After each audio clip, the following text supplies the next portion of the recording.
Is weird, odd, strange, or just plain bizarre is really your cup of tea? Then, the Golden State Media Concepts Weird News Podcast will give you that fix. Can't believe it? Well, listen for yourself as we deliver the strangest news you definitely won't find on CNN or Fox. It's the Golden State Media Concepts Weird News Podcast.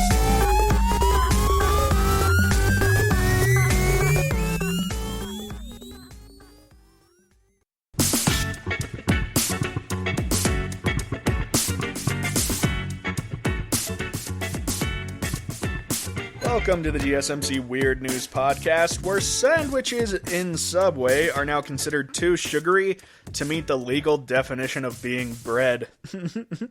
We're going to continue this first segment with a few more fun weird news stories, including a polar bear attacking a helicopter. In the next segment, we will get to the crime weird stories of the week, including a drunk man who had a 13-year-old drive him to get ice cream. Then in the third segment, we'll do some outrageous stories, including a NASA project which built a latrine that it costs $23 million. Good gravy. Then we're going to wrap up the fourth segment with my top 10 bizarre cases of mass hysteria. That'll be fun. It's always been a difficult thing for me to wait to talk about crazy people, but for now, we're going to start with the sandwiches and Subway story, which takes place in Ireland, where the Irish Supreme Court has found that the bread in Subway's sandwiches has too much sugar inside of it in order to meet the legal definition of being bread. I like how this got up to the Supreme Court of Ireland, whereas in America it would have been tossed out before it got to the stand. Anyway, the court ruled that with a high sugar content, the sandwiches cannot be deemed a staple food, which attracts a 0 VAT rate, which for those of us living not in the UK, the VAT rate is basically a tax placed on certain things, and bread has always been VAT free, although now that it's considered to have too much sugar to be bread, it now requires an extra tax rate. The Supreme Court rejected arguments by Subway franchisees who claimed that it was not liable for VAT on some of its takeaway products, including teas, coffees, and the sandwiches. An appeal from Bookfinders Limited argued that Subway sandwiches bread falls outside of the statutory definition of bread, which has a 0 value-added tax rate. Is this why Americans are all fat? Is it because we don't tax sugar? Is it our own freedom that leads our hearts to attack us when we're only about 60 years old? I'm just asking questions, folks. The 5-judge court ruled that the bread in Subway's heated sandwiches falls outside of the statutory definition because it has a sugar content of 10 pieces of the weight of the flour included in the dough, while the Act provides legislation that the weight of the ingredients such as sugar, fat, and bread shall not exceed 2 pieces of the weight of flour in the dough. The clear intention of the detailed definition of bread in the Act is to distinguish between bread as a staple food, which they claim should have a 0-piece rated account attached to it, which means that it shall not be taxed, and certain other baked foods made from dough such as pastries and other treats will end up being taxed because the Subway sandwiches do not contain bread as defined by the Supreme Court. It could not be said to be, quote, food for the purpose of the second schedule of the Act, he held. A tragic day for Ireland, as their sandwiches will now be taxed an extra 20%, $5 footlong 20%. Now it's $6 footlongs. Get used to it, man. Alright, polar bear attacks and damages a helicopter. I think whenever a sentence begins with polar bear attacks, it goes without saying that whatever was attacked ended up damaged. Anyway, this brutal attack of an assembled helicopter occurred in Canada last week. The CH-149 Commomorant helicopter was left damaged by the curious animal after the incident in Quebec. This is, of course, according to the Royal Canadian Air Force. So, during the incident, Straff was on a training exercise, and they left the aircraft parked at the remote Saglec Airport near the Labrador Sea, When they returned, they found a huge muddy paw print across the outside of the helicopter. A side window was pushed into by the suspected polar bear, and other minor damage was caused. Of course, this blew up on social media, and one local worker joked, quote, "Wow, that's not something I have ever thought about in a design review. Perhaps another consideration on the checklist?" Which I am all for as an engineer. I would love to further my studies in polar bear engineering. That would be excellent. A spokesman for the helicopter firm confirmed that this particular aircraft was built at the company's site in Italy. A spokesman for the Royal Canadian Air Force said that nobody was hurt during the incident and added that the helicopter is now being repaired. Well, isn't that fantastic? They went on to say, quote, "Superficial damage resulted from what appears to have been a curious polar bear pushing on the right side rescue door and removing a small cover panel from the left side of the nose." Jesus, he ripped a steel plate off the nose of the helicopter. That's crazy. They go on to say, quote, "There is no indication it was looking for food or that it entered the helicopter. There were no personnel in or around the helicopter at the time." Which, I'm going to be honest, folks, leads me to believe that this was actually an incident caused by the people working on the helicopter. My guess is they were working on the window and dropped it or something, and they said, "What should we do? Oh, let's paint a polar bear paw on the window, and we'll blame the polar bears." I mean, this occurred in an Air Force base, and they don't have any footage of it. You think they would have security cameras on every corner, whatever. Okay, next story. This one's downright heartwarming. A 5-year-old boy uses Amazon's Alexa to save his mom's life during an epileptic seizure. I love when we get happy stories like this. The 5-year-old in Pennsylvania is now being hailed as a hero. He used Amazon's Alexa to call for help while his mother was suffering an epileptic seizure, as previously mentioned. The child's grandmother says she programmed Alexa app with her phone number so that her grandson can call her at any time. Quote, "I just thought for, him to tell me, 'Hey, Grandma, I love you. Hey, Giggy, I love you.'" Wow, this is even more heartwarming than I thought it would be. She went on to say, quote, "A week and a half later, he's calling because he can't wake up his mom, so it was a very smart thing to do without knowing I was being smart." In the industry, that's what we call backdoor bragging. Good job, grandmother. I guess she did save her daughter, so that's pretty cool, too. The boy's mother was said to have suffered a severe epileptic seizure on the 20th of September, and once she lost consciousness, the child called his grandmother using Alexa. Quote, "I thought he was laughing or joking, and it turns out he was crying. Oh, that's sad." She goes on to say, quote, "I'm telling him to calm down, and he told me he could not wake his mom up. So, of course, being her mom, my heart kind of fell to the ground a little bit." She goes on to say that her daughter has been suffering from epileptic seizures all her life, and, quote, "As a parent with a child who has epilepsy, who lives on her own, that's a call I did not want to get because it could mean anything. It could literally mean anything." And, of course, after receiving the call from her granddaughter, the grandmother called 911, quote, "I'm old school, so we were trained to call 911, and I think in current times our children have to learn how to use Alexa. The technology can be of great advantage." I can't wait till we have Amazon courses in school. That'll be fantastic. Happy ending, of course. The mother was taken to a local hospital and stabilized. When she woke up and learned how her son used Alexa during a family crisis, she said, quote, "My baby saved me." And she is now known to be doing well after her medical emergency. That's fantastic. Okay, next story. Now, I'm not going to lie, this one's really, really stupid, but it's really fun to laugh at.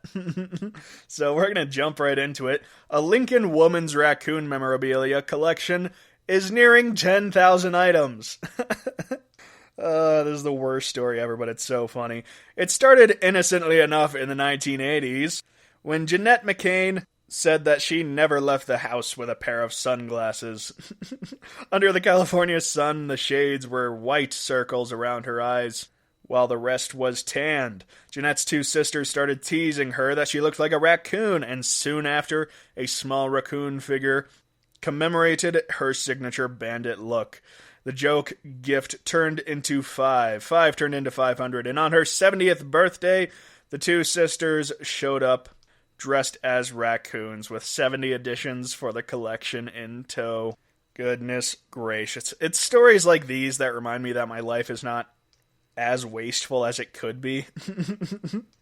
The woman went on to brag that her collection numbers total at 9,804 raccoon memorabilia pieces. Quote, "I'll tell you, I just got 2 more in the mail about an hour ago. They came from a friend in Minnesota." She didn't order them on Amazon. She actually uses the mail for what it was originally intended to be used for.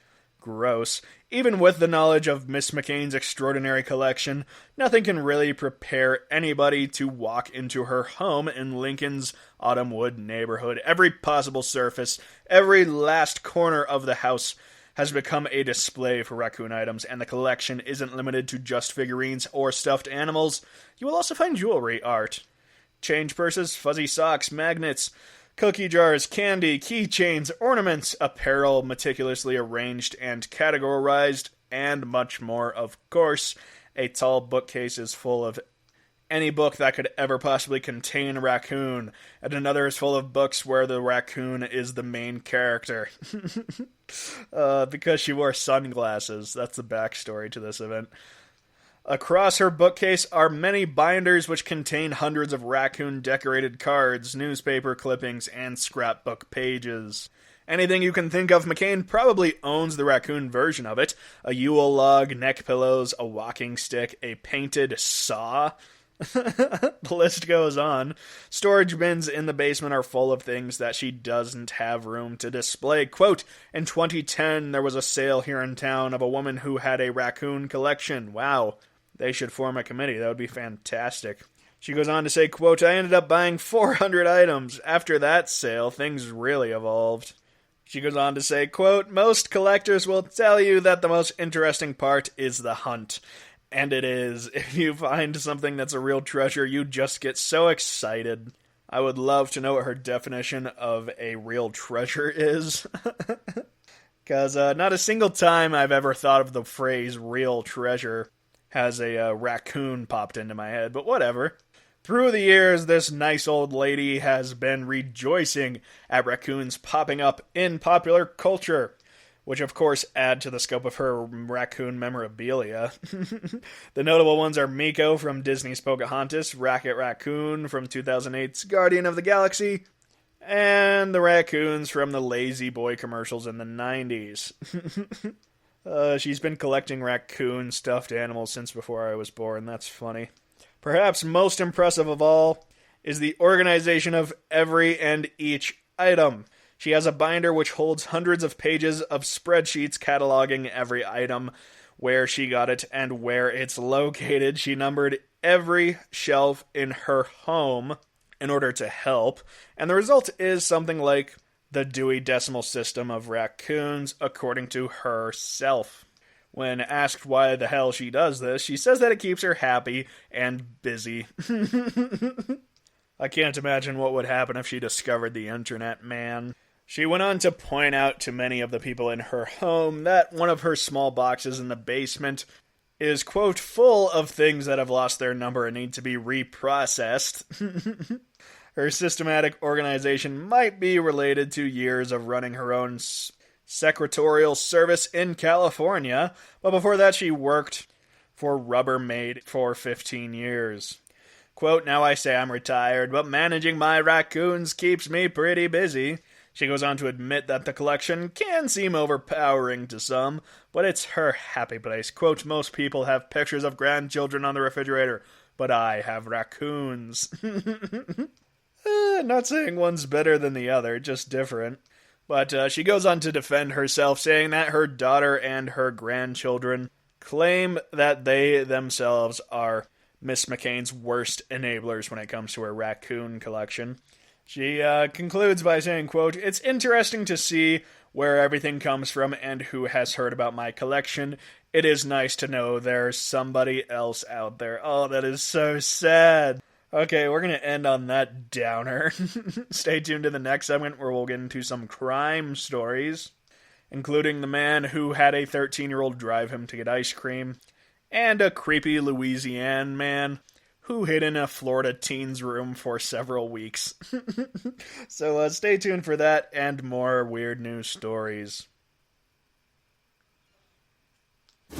Check out the show built around the women of MMA. From the UFC to the extreme cage fighting, we got the fights covered. Listen. It's the Golden State Media Concepts Women's MMA Podcast. The latest news of upcoming fights, discussions of previous matches. Join us as we talk to and about the biggest names in women's mixed martial arts, past, present, and future.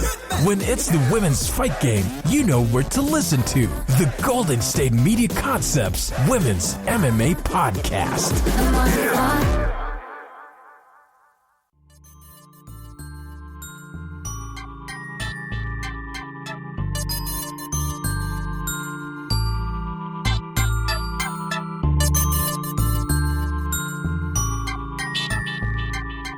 Welcome back to the GSMC Weird News Podcast, where a drunken man had a 13-year-old drive him to get ice cream. We'll be talking about more crime stories throughout this segment. In the next segment, we will do the weirdest stories of the week, including a $23 million space toilet, and some people saying that God will punish Nepal for canceling rights due to COVID. So that'll be fun. I know you guys like it when I get political. I don't even like it.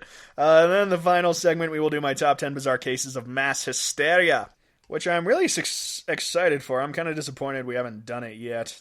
But for now, let's start with a drunk man who had a 13-year-old drive him to get ice cream, which, believe it or not, happened in Texas and not Florida. The 42-year-old has been indicted on a charge of endangering a child criminal by neglect, according to the police report on September 9th, 2020 at 6:15 p.m. Police pulled over a vehicle for traffic violations. The officer went on to ask the driver for a license and proof of insurance, but it turns out the driver was a 13-year-old boy who calmly told the officer that he did not possess a license. He told the officer his age, and the officer asked why he was driving. He said that he was driving his family member to get ice cream because he was drunk, according to the police report. The 42-year-old family member said, quote, "They had just gone out to get some ice cream." The officer then asked that man for his ID, and he fumbled with his wallet and struggled to get his ID out. The 42-year-old was assisted out of the vehicle, and the officer noted that he was swaying. He even turned around multiple times, which made it difficult for the officer to place him in handcuffs. The man was, of course, placed under arrest, and the child was picked up by a family member. The man, however, is not currently in jail after posting bond on the 15th of September, but surely he will pay the price for his disgusting ice cream cravings. Okay, next story. And this one's a bit dramatic, not gonna lie. A Florida bar tells veterans, quote, "Your service dogs can stay, but you must leave." So this is our first Florida story of the week. Whenever we do these criminal-based weird news segments, there's always multiple Florida stories of the week. For some reason, I'm not sure why. Quote, "Several veterans with service dogs have been recently asked to leave a Port Orange bar, including one man who was trespassed and told, quote, 'Your dog can stay, but you must leave.'" So this occurred on September 25th when the Port Orange police were called to the Porthole. I love how there's a bar named the Porthole. This was around 10 p.m., and an employee at the bar asked police to trespass Stephen Harmon, who was at the business with his service dog. And for reference, the reason he has a service dog is because he is an injured veteran. Quote, "I was crying because I was just so hurt that somebody would do this to a veteran. The bartender told me that there were no dogs allowed. I informed her that Major is a service dog." You can go online and watch the body cam footage from the officer that arrived at the scene, which shows Harmon sitting on a stool with his German Shepherd service dog, and the dog is wearing a service vest. According to the report, Harmon told the officer that he was told, quote, "The dog could stay, but I have to go," which is weird because the reason he has to go is because he has a dog. Not everything is lining up here. Officers asked the man to talk to a lawyer about possible violation of the American with Disabilities Act.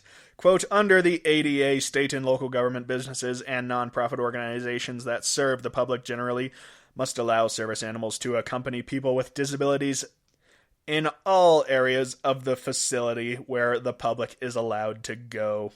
Further review of the body camera footage shows the employee at the bar who asked the veteran to leave. He went on to tell police that there was no disturbance before he asked the man to leave. Quote, I want him not in the business. And he said, call the cops. So apparently, he's doing a sit-in and doesn't want to leave. Was there a disturbance or something that was going on? The officer responded to him, and he responded, no, we just don't want to serve him. And then the officer repeats, you don't want to serve him? And the employee says, yeah, we don't want to serve him.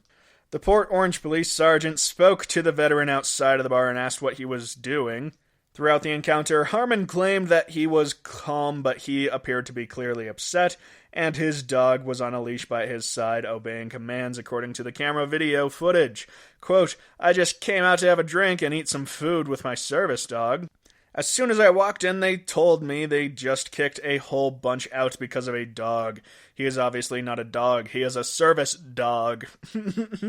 Not a foolproof argument, but whatever. The sergeant explains because the business is private property, they can ask him to leave.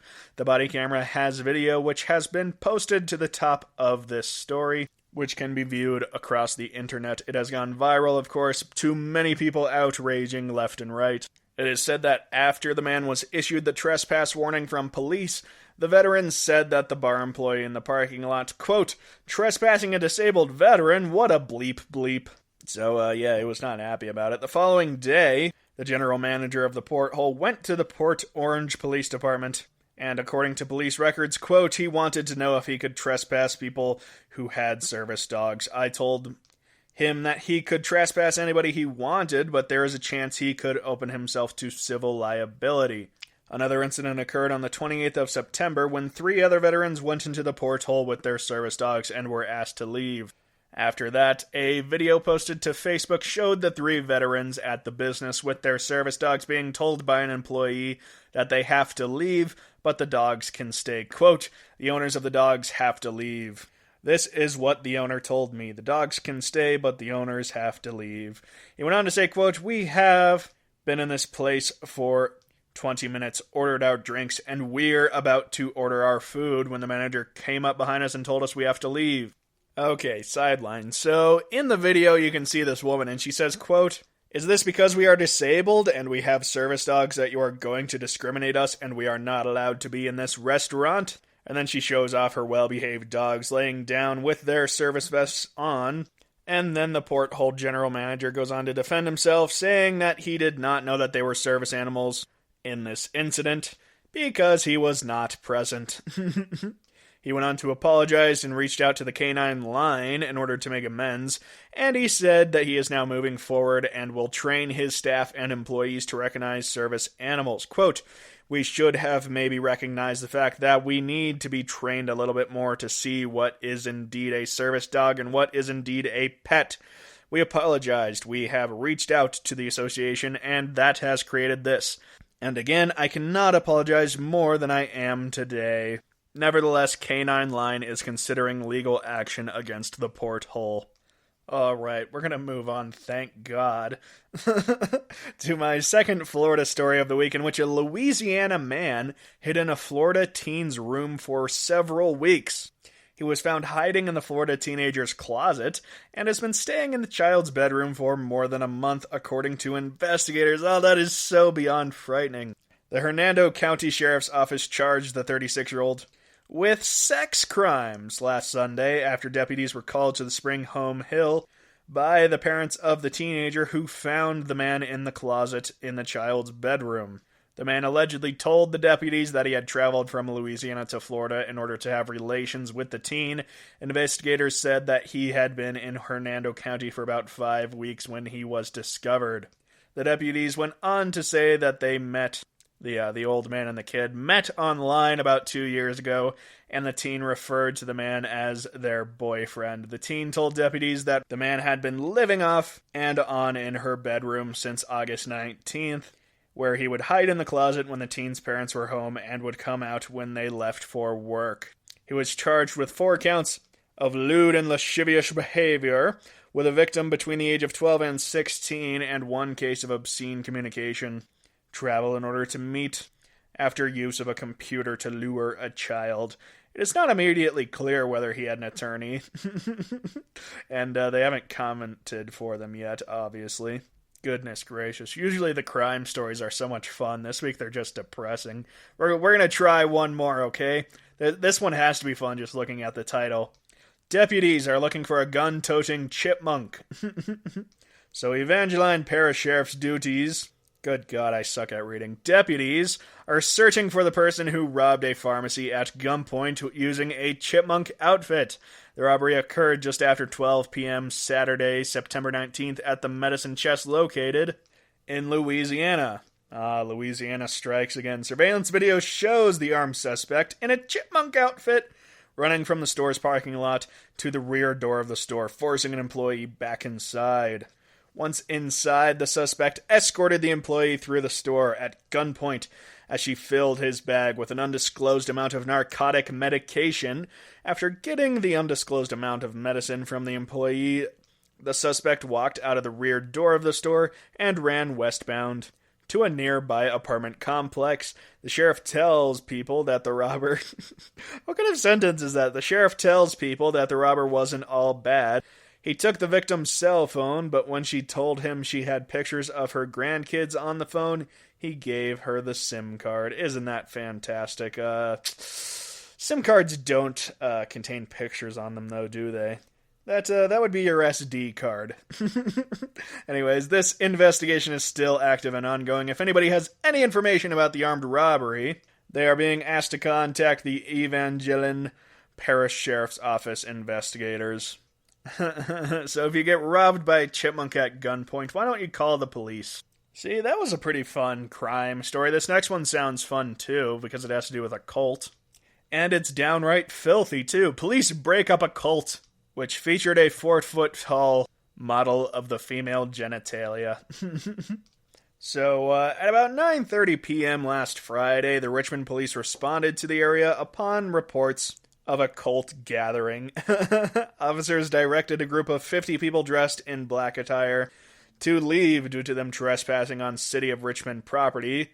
The group, which had arrived via party bus, broke up without incident, according to the captain. Several hours later, at 1:30 a.m., according to Wale RPD officers, they received a report of another gathering and returned to the location. The group of 60 people were detained inside of a dock building. However, it wasn't for an Antifa gathering, as some suspected, but rather, quote, some type of cult gathering.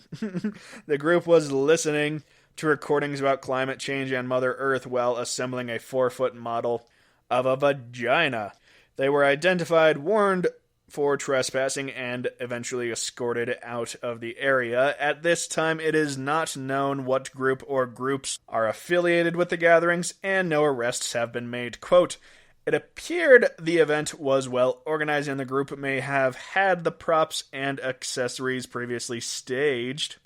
I like how he's analyzing this piece of art. He goes on to say, quote, this incident is still under investigation and detectives will look further into the group's actions, intentions, and possible targets within the city of Richmond.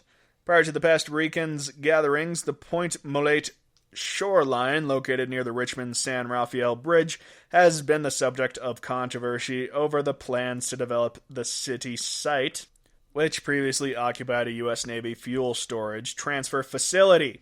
Fantastic. I love cult stories. That was nice, short fun, wasn't it? Now, I'm going to ask you to stay tuned. I know it's kind of a mess.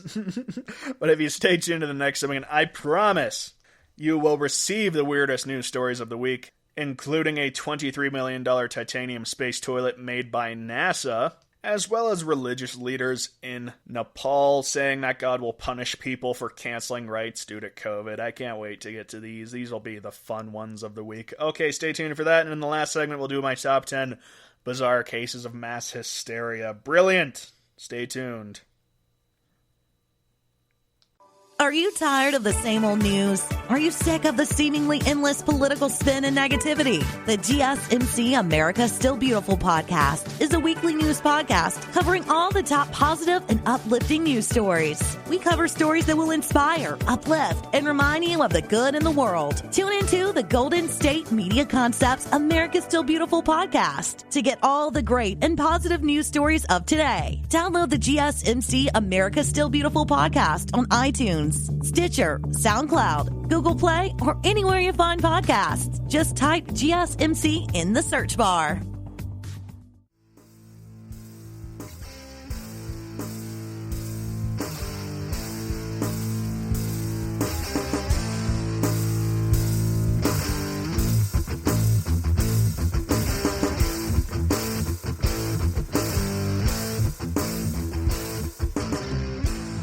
Welcome back to the GSMC Weird News Podcast, where NASA tests a new $23 million titanium space toilet, which is technically our third Florida story of the week, but I don't think it really counts.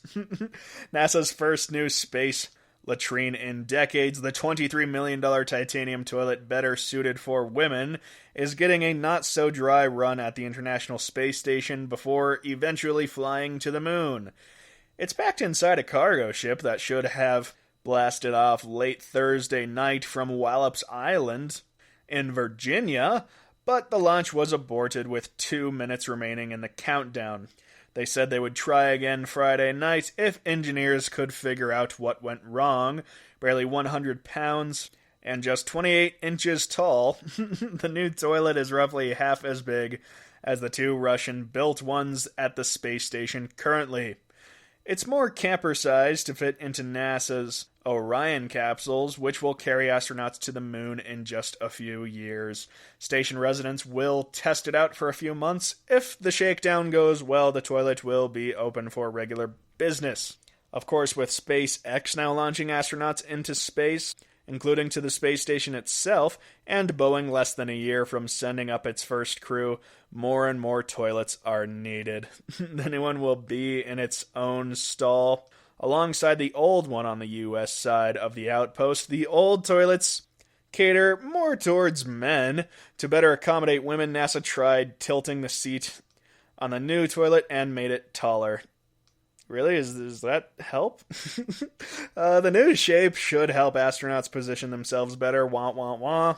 Quote, cleaning up a mess is a big deal. We don't want any misses or escapes. This is according to the project manager of toilet development at NASA. Let's just say everything floats in weightlessness, which means that the funnels had to be redesigned. Women can use the elongated and scoped out funnels to urinate easilier. I cannot believe I just read a NASA statement that said easilier. But welcome to 2020.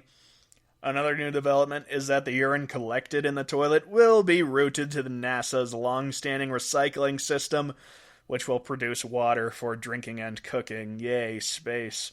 Titanium and other tough alloys were chosen for the new toilet to withstand all the acid in the urine pre-treatment. I'm still trying to find the $23 million that went into this thing. To justify themselves, NASA said that going to the bathroom in space may sound simple, but, quote, sometimes the simple things become very difficult without gravity. While the old design isn't that hard to use, subtle design changes can make all the difference for women. This is according to NASA astronaut Shannon Walker, who is a former space station resident who is also on the next SpaceX crew. Quote, trust me, I've got going to the bathroom in space down, because that's a vital, vital thing to know how to do. I wonder if she had to put that on her resume. That would be awesome.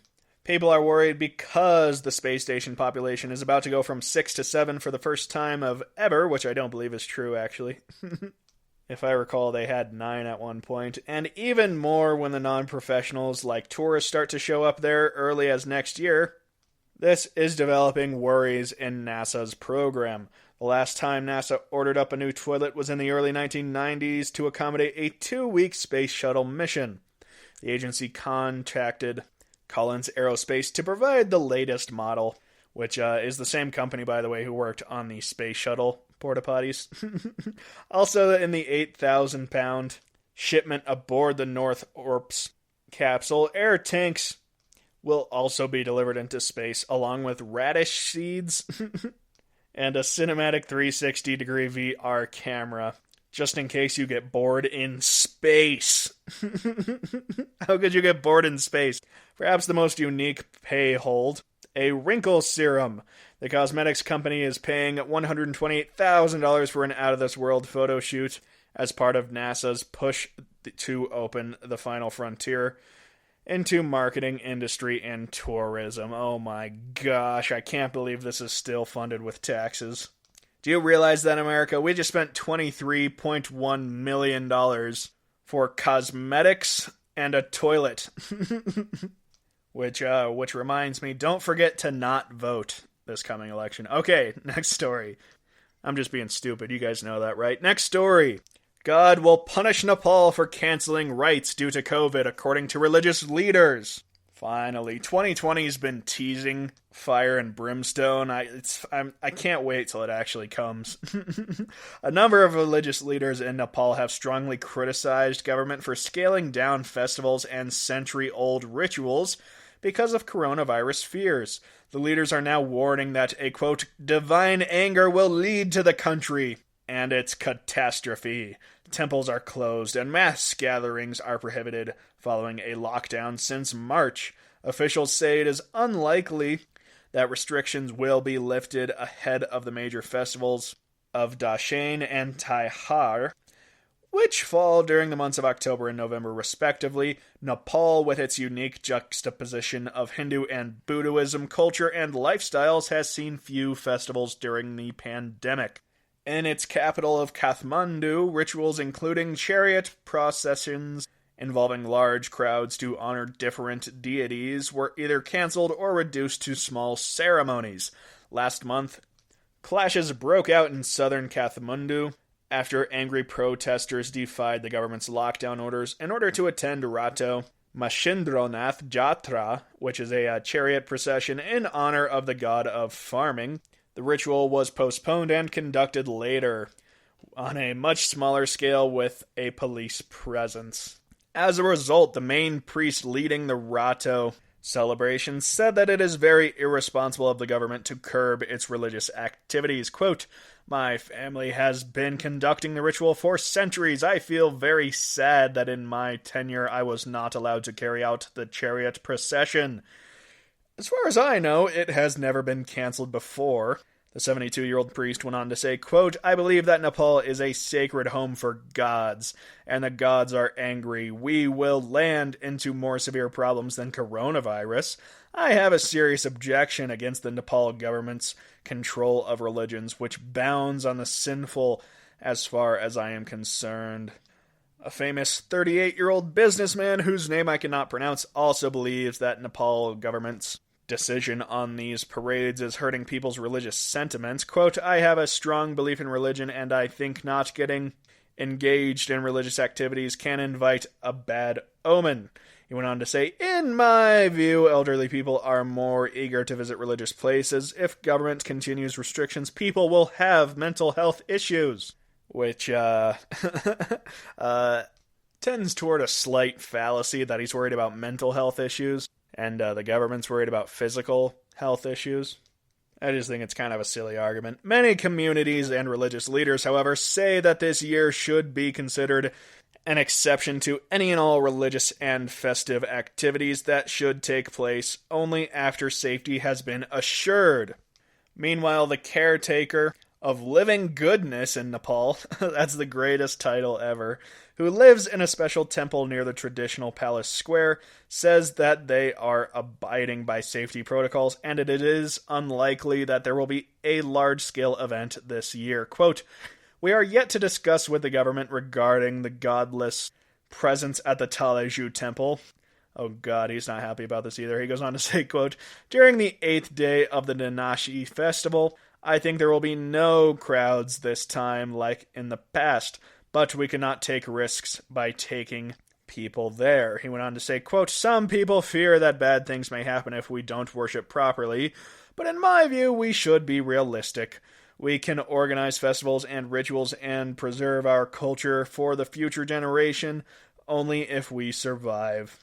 He went on to say that this is important to him because, as a follower of Kumari, he believes in reincarnation, which is worshipped by both Hindus and Buddhists in Nepal. Quote, "Since the lockdown, we have not let anybody visit her."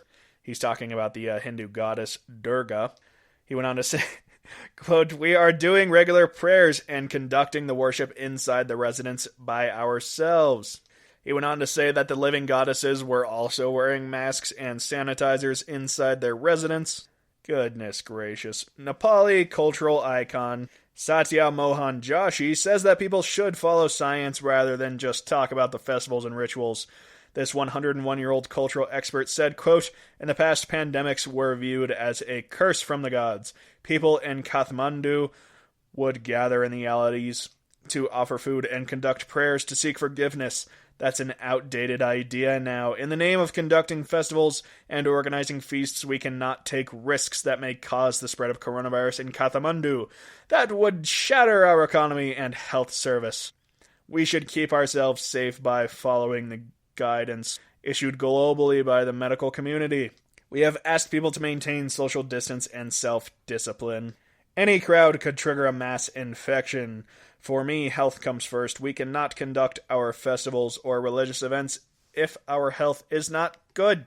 Nevertheless, many priests remain outraged by this decision. Quote, "The government has created terror and people are angry.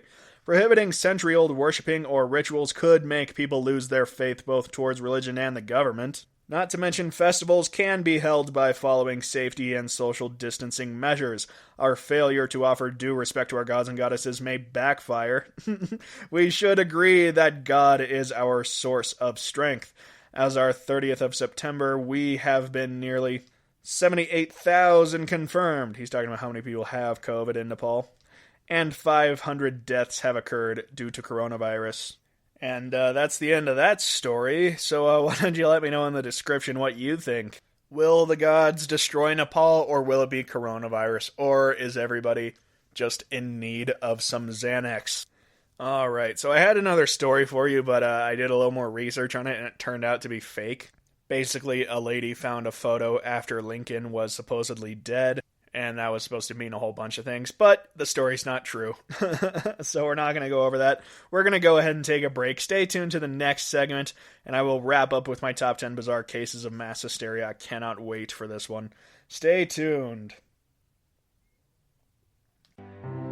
The GSMC Life and Happiness podcast takes you on a journey of exploration. We'll discuss tried and true methods alongside the latest trends of how to best live your life to its fullest and happiest. From psychology to meditation, science to self-help books, the GSMC Life and Happiness podcast will help you to discover what makes you happy and how you can live life being the best you possible. Download the GSMC Life and Happiness podcast on iTunes, Stitcher, SoundCloud, Google Play, or anywhere you find podcasts. Just type GSMC in the search bar.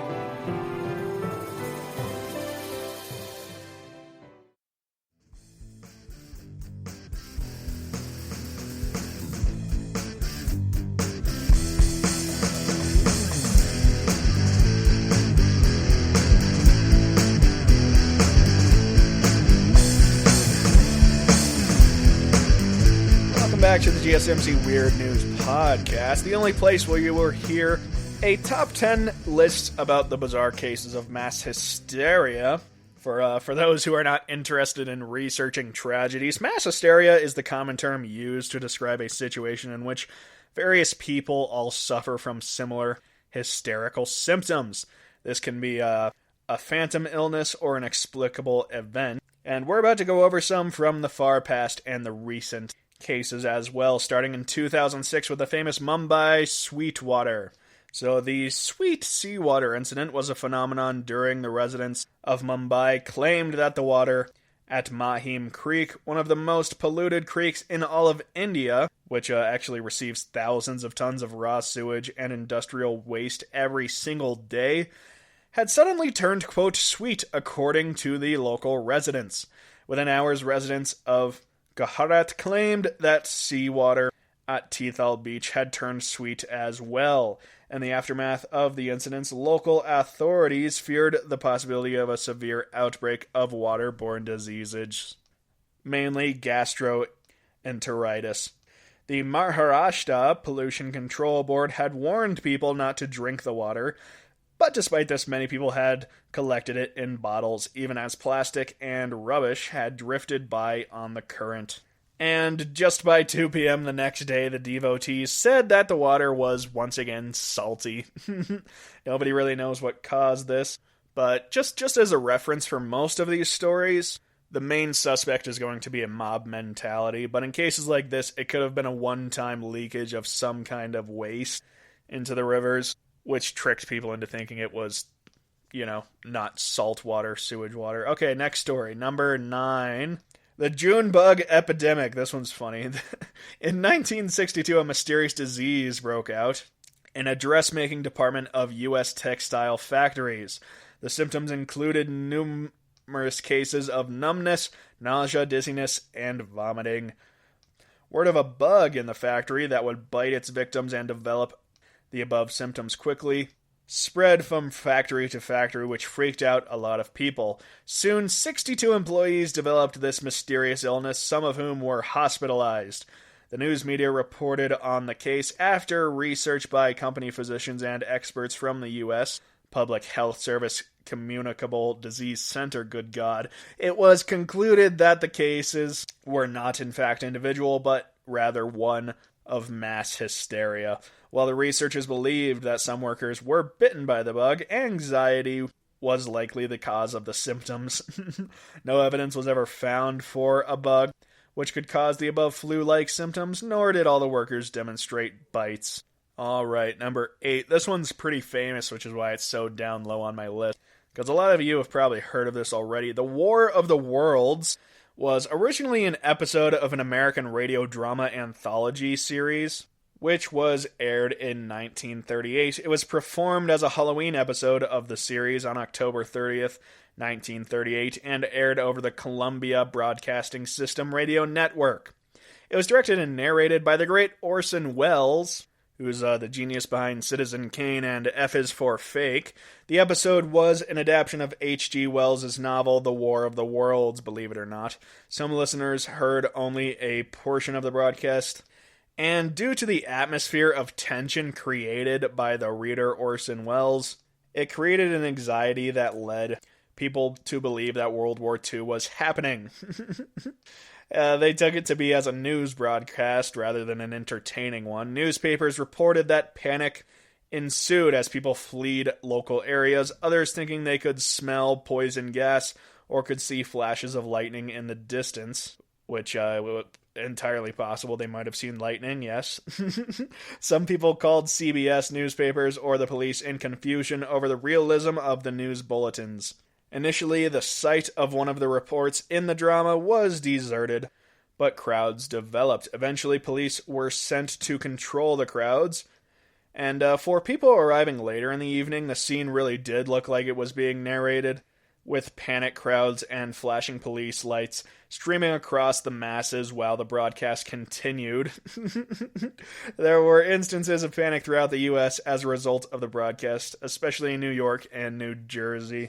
Classic. Okay, number 7. The Tanganyika lighter epidemic of 1962. So this was an outbreak of mass hysteria believed to have occurred in or near the village of Kashisha, which is on the western coast of Lake Victoria in the modern nation of Tanzania near the border of Kenya.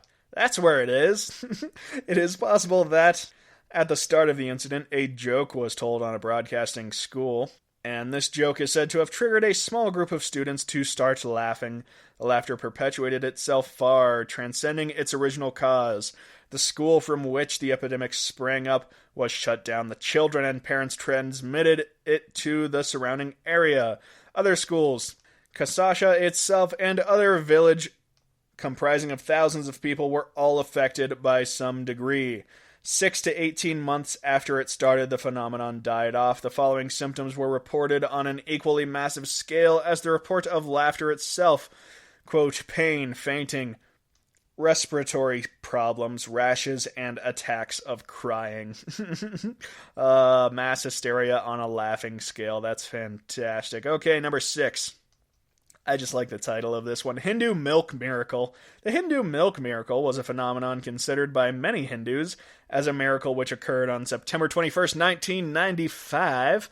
Before dawn, a Hindu worshipper at the temple of South New Delhi made an offering of milk to a statue of the Lord Ganesha, which, if my Simpsons knowledge reminds me correctly, that is the elephant god with lots of arms.